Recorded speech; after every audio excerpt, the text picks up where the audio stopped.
A Uvalde justice of the peace said he's deeply shaken after taking on the chilling task of identifying the 19 children and 2 adults killed by a gunman at Robb Elementary School last week, according to NPR.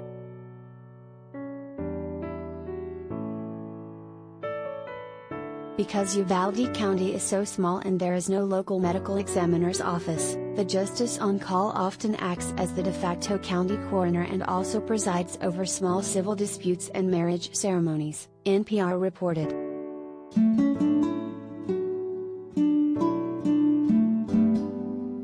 For Eulalia Diaz Jr., the justice on call last Tuesday, that day will haunt him for the rest of his life.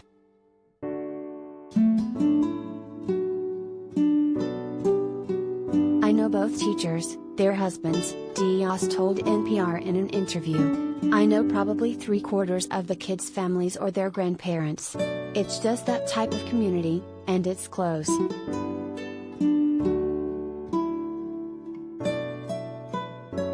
Irma Garcia, one of the 2 teachers killed that day, was an old classmate Diaz had known all his life.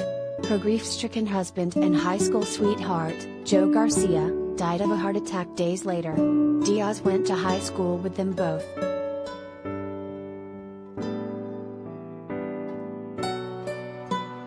Due to the size of the case, a medical examiner from San Antonio's Bexar County was called in to help. Diaz said nothing could have prepared him for what he saw when he arrived at the school with the medical examiner.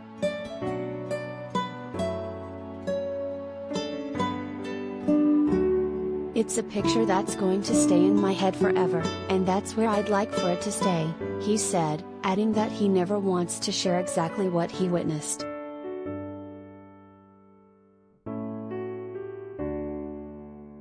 An AR-15, the gun used by the shooter, is designed to cause a devastating impact on bodies.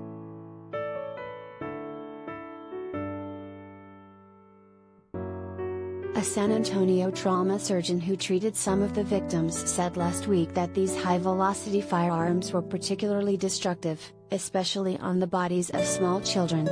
Probably the reason why most of the children didn't make it to the hospital alive, Dr. Lillian Liao said.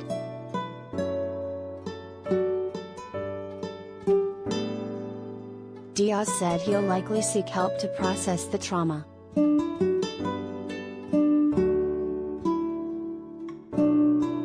Read his story at NPR.